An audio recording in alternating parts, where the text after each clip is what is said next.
feeling the throw. There are 3 movements that you must perfect after working on this section. The first is throwing the barrel along the golf plane and truly feeling your hands whip through the zone. The second is throwing the barrel along the baseball plane and feeling the same whip in your hands through the zone. And third is actually throwing the bat down the opposite field line.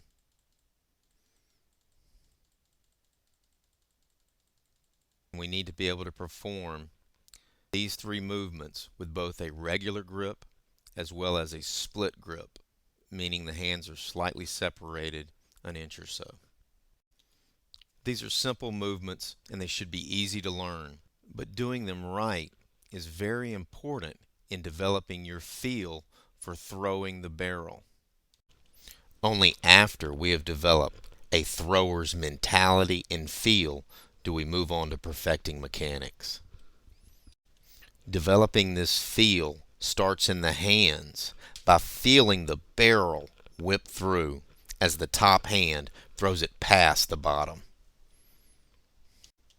The first movement you should use to develop this thrower's feel is to take the bat along the golf plane. Using the golf plane keeps the bat light, and this allows you to stay loose and relaxed.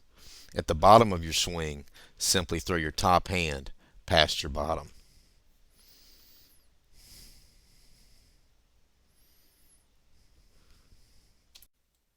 When performing this drill, you just want to take that lead arm up and then just allow it to fall straight down. Before your lead arm gets to your front foot, you should feel your hands start to work and feel the bat whip through the zone. Notice how the lead arm stops before it gets to the foot, and then all that's working through there is the hands and the bat. It's very important that you feel this whipping sensation. Again, as that lead arm is going to stop before the foot, the lead hand works under, the top hand works over as the bat head whips through, and then the lead arm begins to move again. It's often a good idea to separate the hands an inch or two so that you can really feel what each hand is doing independently. If you'll do this, you'll really become aware of how the top hand is throwing the barrel past the left hand.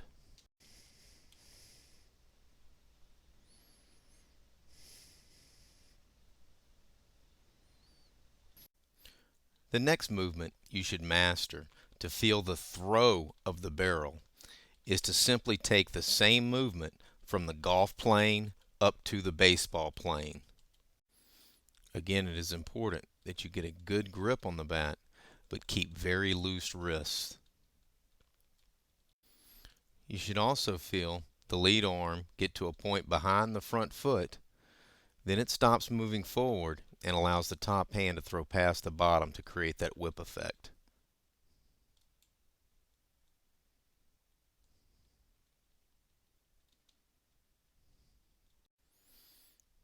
You should really focus on feeling your hands snap or whip through contact.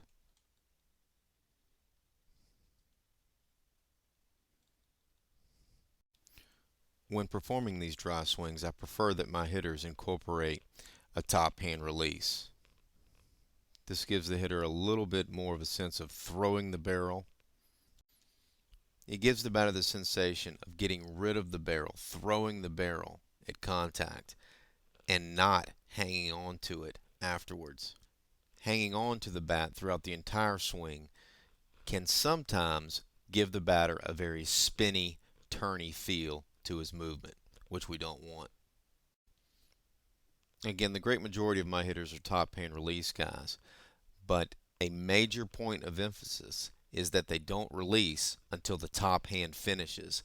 And by finish, we mean contact, letting the top hand finish over the top, then we can release.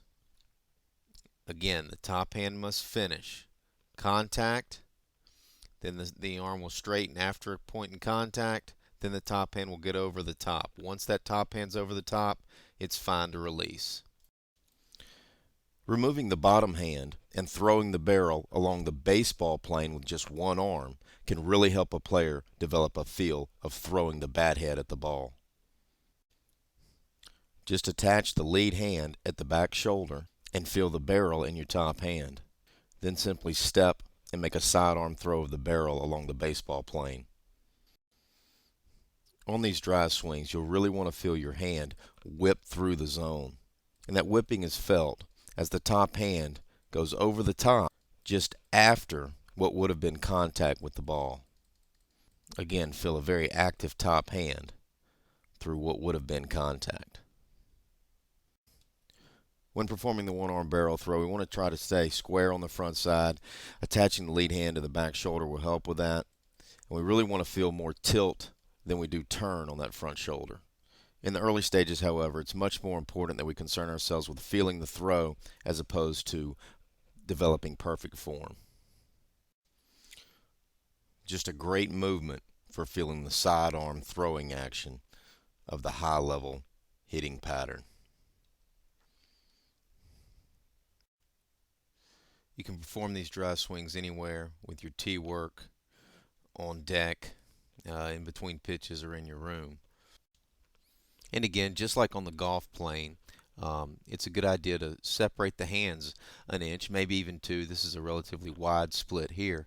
And again, it really allows you to feel what each hand is doing, and really allows you to feel that top hand throwing the barrel at the ball.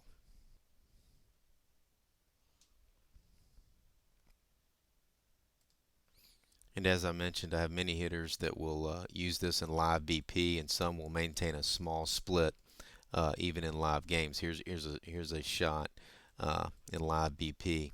And again, you can really see how that top hand is throwing past the bottom just after contact. After we've developed a feel of the top hand throwing the barrel at the ball and the hands whipping the barrel through the zone, we can move on to the final movement for developing a feel and belief that we are throwing the barrel. And this movement is to actually go ahead and step and throw the bat. You want to make sure that you set up in a safe area, in an open field, or perhaps positioned in front of a net. And be sure that anyone with you is not in front or to the side of you, but rather well behind you.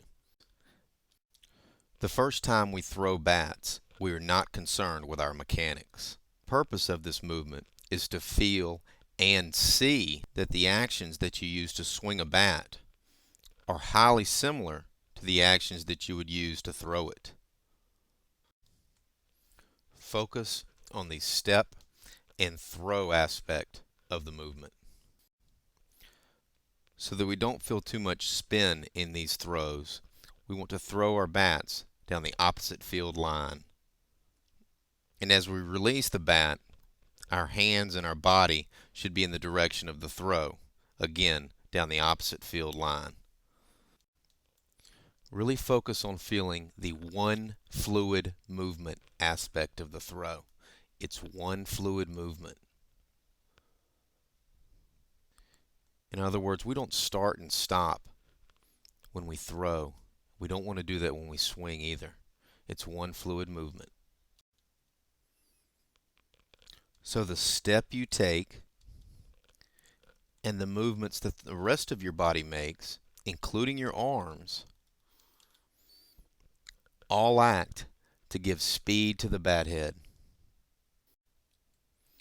The highest level swings most closely align with the high level throwing pattern.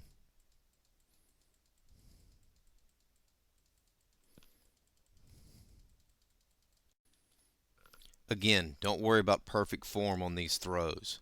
This is not an every session drill, but rather a movement to help you mentally understand that it is a throw.